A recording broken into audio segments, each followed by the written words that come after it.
Sega put up a good fight against Nintendo with the Sega Genesis.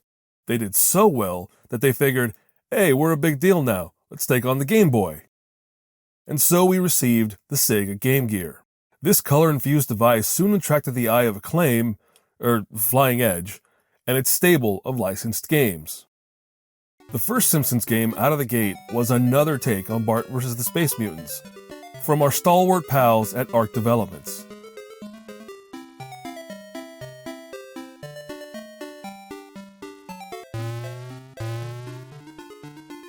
The team did a pretty good job with this handheld version of Bart's battle against the aliens, especially when compared with the only other handheld version. While that game was ported far and wide, Game Gear is one of the few platforms to see a version of the world-hopping adventure in Bart vs. the World.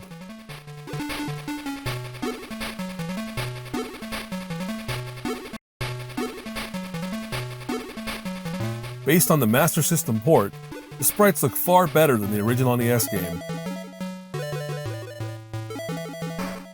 A critical feature for a game based on an animated show. Oh, that is so cool! That is so exciting! That is so... crappy. Krusty's Funhouse made it onto the platform soon after, with a Game Gear port from Audiogenic Software.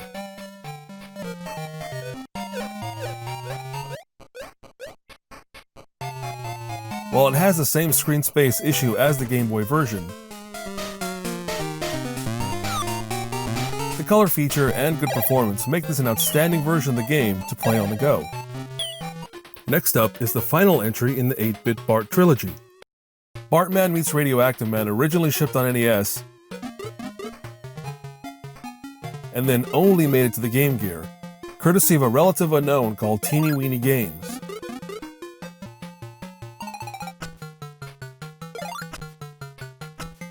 This one sticks to the NES art, but unfortunately has worse performance on the tiny screen.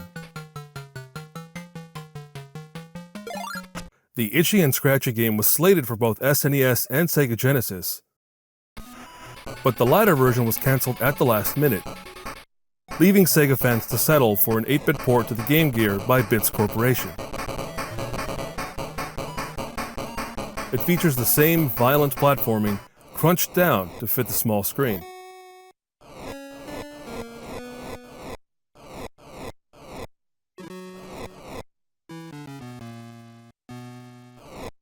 Acclaim, Flying Edge, would support the Game Gear for several more years, but were finished with The Simpsons, having lost the license by the end of 1994.